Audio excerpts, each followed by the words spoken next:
Well, today's a bit of a celebration at T-Mobile, as you said. It's something historic happened. We surpassed AT&T to become the #2 provider in this industry, cementing our place as the undisputed growth company in this category. And it wasn't just the merger. We delivered, to your point, 1.2 million new customers this quarter, more than 3 times what AT&T and Verizon did combined. So what we're doing is resonating with customers. You know, they love the idea that they don't have to choose anymore between the best network and the best value. And that's what we're offering them, and they're responding.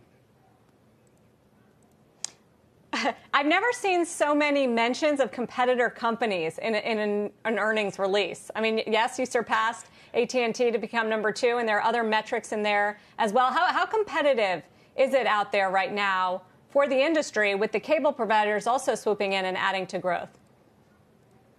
Well, I love it. That's what the Un-carrier's always been about. You know, we've been about righting wrongs in this industry and taking on the entrenched competition. And that's one of the reasons why it's so historic today to have achieved this milestone. But look, I mean, this is a competitive industry, and we're the ones that bring the competition. And we've always done that as the Un-carrier. What's different now with the new T-Mobile is that we have the resources and the assets to do that sustainably in the future.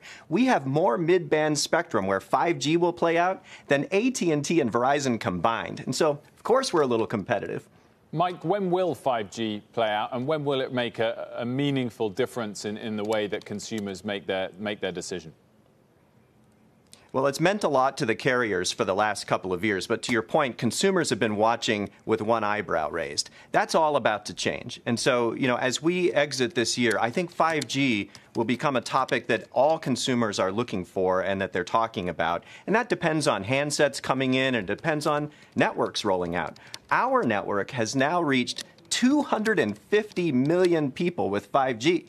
And that's incredible. And most people don't even have a handset yet, but we're building in advance of the demand. Because I'll tell you this, Verizon in the 4G era in 2010, they pulled ahead of the pack and dictated network competition by being first with 4G LTE widely.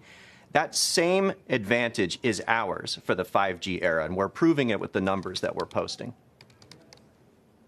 Well, so that was a big motivation, obviously, behind the deal. Now we're getting a look at how fast this combination is coming together with T-Mobile and Sprint. So, Mike, give us a sense operationally about how it's going, whether you've transferred over to that Sprint 5G network, what's happening with Sprint customers transferring over to T-Mobile, and how quickly are you realizing some of these synergies?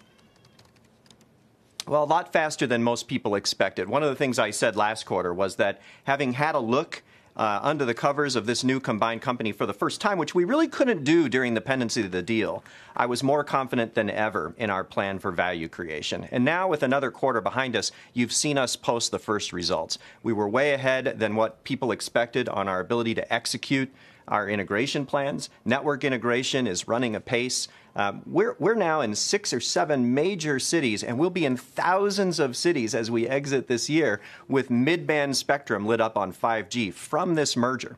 And that's mid-band spectrum that will deliver 300 megabits per second to users. To your point, Wilfred, about people caring about this, suddenly your smartphone may be 10 times faster, which unleashes all kinds of new capabilities and innovation from the tech sector to take advantage of all that capacity.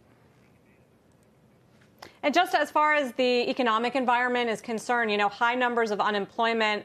A lot of people are wondering what the Sprint customer base actually looks like right now, Mike, and what you're expecting in terms of bad debt. Can you give us a sense of that? Well, you know, one of the things that makes us different than I think a lot of the rest of the competition is that dealing with people who have variable income, who have tighter budgets, tougher circumstances, that's a core competency of ours.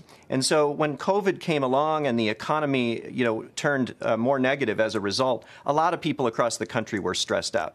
The difference is this is something that T-Mobile has always known how to deal with and handle, because we've always been here for customers on tight budgets and variable incomes.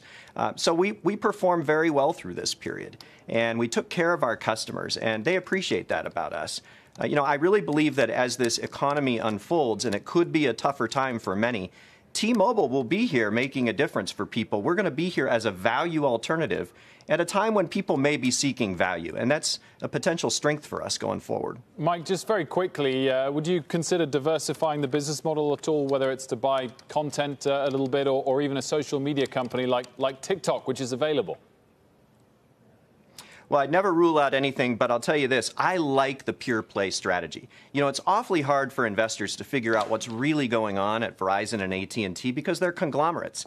For us, we have this elegant pure play wireless business with superior assets and a superior opportunity, and therefore a superior service that's translating into superior results. And I love that about us because that allows us to focus and execute. So many people wondered if we were going to be distracted by this merger and unable to execute. In fact, our competitors said we would be, and here we are posting these blockbuster results in our first ever outing as a new company. Mike, thanks so much for joining us.